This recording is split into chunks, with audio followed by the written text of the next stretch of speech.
Part 2 na siya mga my dear sa akong video gay na kay naputol gid siya kay na kuan ko naglisod ko istorya.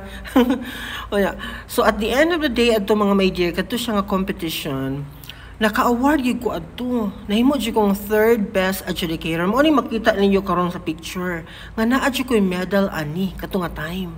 So ito isa to siya sa pinaka-unforgettable nako nga moment sa MSU nga makaingon gyud ko nga if determine gyud ka sa imuhang pangandoy, if naay something sa imong life nga gusto gid nimo ma-achieve, even if walay mo tuo sa imo, kana bang feeling nga kinsa man siya, di ba?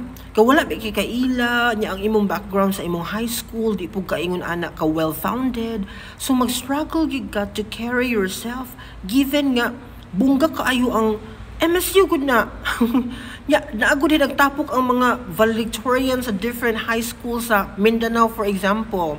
Mindanao wide gina siya niya, melting pot of the South, magtapok tanan sa MSU.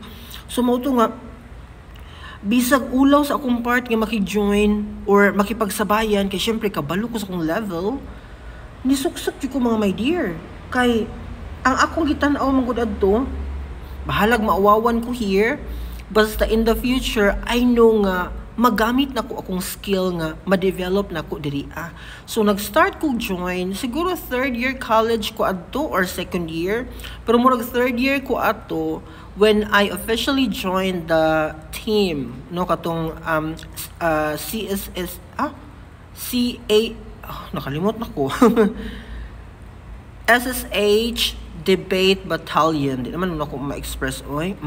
Sa amo ng college nga group ni apil ko taliwala sa kanang kaulaw nga mo qualify ba ko or not, ni apil gyud ko adto and tuod man nakita nako ang development kadto siya nga skill mga my dear nagamit ba yato nako up until now. Yes, dako kaayo siya tabang sa ako oy as a teacher given nga once upon a time debater ka, nako, unya kani nga skill na ako pa ni siya na-transfer sa akong mga estudyante. Na ako yung mga students sa una sa DepEd nga ako pong na-train. Yes, unya nangapil pud mi og debate nga bisag wala gud mi nadaog. Ang akong gitan-aw mangud adto. The same sa akong experience sa MSU nga, wala man pud ko ingon ana nga moment nga nadaog gyud ko. Pero ang akong skill ba nga nahubog sa among sigig practice kaysa una kung asa mi makikitag hagdanan, kung asa mi naay ka ng available nga area nga magtapok mi mag-overnight mi mga my dear before the competition para gyud ma-prepare kadtong tanan wala to siya masayang kay ang imong gihatag nga panahon para ma-train imong self before the competition forever man to siya, di ba? Forever to siya sa imo nya.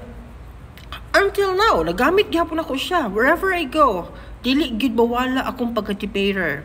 Unya katong nasa picture nga mga tao nga nakita ninyo, sa successful na ito sila. Na nagaliuban ana diha nahimong attorney na. Yes, kapasar nagig bar exam. Napoy mga coming na karon nga mo exam, na ay mga kanang mga teachers diha at the end of the day mao ilang gipili. Ang kaning uban ani akong gitan akong picture, kaning uban ani wa nako kabantay sa ila sa Facebook, wala nako kakita nila, pero daghan pa ani ang very close gihapon nako. Yes, unya makita niyo sa picture mga my dear, akong i-flash ha. Makita niyo sa picture nga luoy kay kung sinina tan-awar gud na kanang sinina ano, grabe na ka. Mao ni ginay pinaka the best kintahay nako.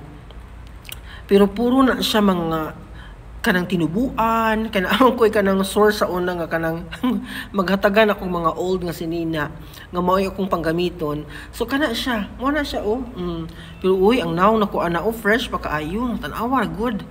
Di po papilde ang akong dagboy sa unang panahon dai. Ako na kanang naka-blue nga naay murag gisapaw, basta naay medal nga diri nga side. Kung magtan-aw ka sa photo kanang sa left side, na ako na mahalata man niyo akong dagway. So grabe no, grabe akong kanang kaagi anihang pagiging part sa debating team, pero at the end of the day grateful kaayo ko sa opportunity nga nahimo kong part ana nga group kay up until now ang skill nga akong na develop ana nga moment ako gyapon siyang nagamit up until today. So I just wanna say nga kung naamoy gusto ma-achieve sa inyong kinabuhi, whatever is that, kung walay nituo sa inyo karon, now you first trust yourself and of course mutuo ka sa Ginoo nga ang iyahang plano sa imo maayo og naay padulngan ang tanan nimong mga hinaguan. Ana lang, bye.